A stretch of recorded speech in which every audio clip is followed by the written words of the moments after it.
Hello friends, कैसे हैं आप सब। आज मैं आपके लिए लेकर आई हूँ साबूदाने की बहुत ही यूनिक रेसिपी। इस रेसिपी को आप बच्चों के टिफ़िन बॉक्स में भी दे सकते हैं।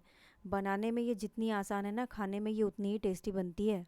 तो चलिए शुरू करते हैं आज की यूनिक रेसिपी। यहाँ मैंने 1 कटोरी साबूदाने को 15-20 मिनट के लिए भिगो कर रख दिया था। ये लगभग 200 ग्राम साबूदाना है। इसमें 2 मीडियम साइज़ बॉयल आलू घिस कर डालें। आप चाहें तो इसे हाथों से भी मैश करके डाल सकते हैं।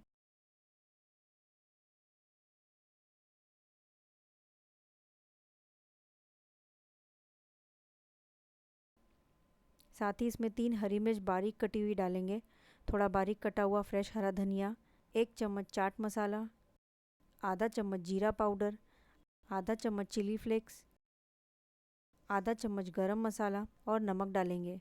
नमक आप अपने स्वाद अनुसार डालें। अब हम इसे अच्छे से मिक्स कर लेंगे।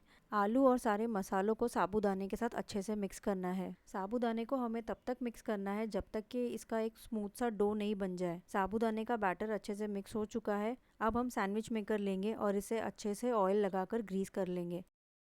अब थोड़ा थोड़ा साबूदाने का डो लगाकर इसे सेट कर लेंगे। डो अच्छे से सेट हो चुका है। अब हम इसके ऊपर चीज़ ग्रेट करके डालेंगे।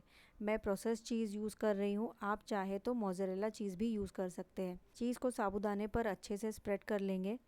अब हम चीज़ पर साबूदाने का बैटर थोड़ा थोड़ा करके डालते जाएंगे और चारों तरफ से चीज़ को सील कर देंगे। बैटर के साइड्स को अच्छे से सील करें, नहीं तो चीज़ बाहर निकल जाएगी। अब हम ऊपर से थोड़ा ऑयल लगा लेंगे। इससे साबूदाना अच्छे से कुक हो जाएगा और चिपकेगा भी नहीं। अब सैंडविच मेकर को बंद कर देंगे।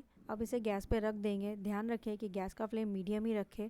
इसे हमें 4 से 5 मिनट तक पकाना है। 4 से 5 मिनट हो चुके हैं इसे पकाते हुए। अब इसे पलट लेंगे। पलट कर दूसरी साइड से भी 4 से 5 मिनट तक पका लेंगे। 4 से 5 मिनट हो चुके हैं इसे पकाते हुए। इसे मैं आपको खोल कर दिखाती हूँ कि ये कितना अच्छा बना है। साबूदाने का सैंडविच हमारा तैयार है। अब हम गैस का फ्लेम बंद कर देंगे और इसे थोड़ा बाहर निकाल कर ठंडा कर लेंगे। अब हम इसे कट कर लेंगे। बहुत ही बढ़िया बना है। चीज़ भी अच्छे से मेल्ट हो चुकी है। इसे सर्व करें टमाटो केचप के साथ या अपने पसंद की चटनी के साथ। रेसिपी पसंद आए तो वीडियो को लाइक करें, शेयर करें और मेरे चैनल को सब्सक्राइब करें और बेल आइकन को दबाना ना भूलें ताकि आपको मेरे आने वाली वीडियो की नोटिफिकेशन मिलती रहे। Thanks for watching.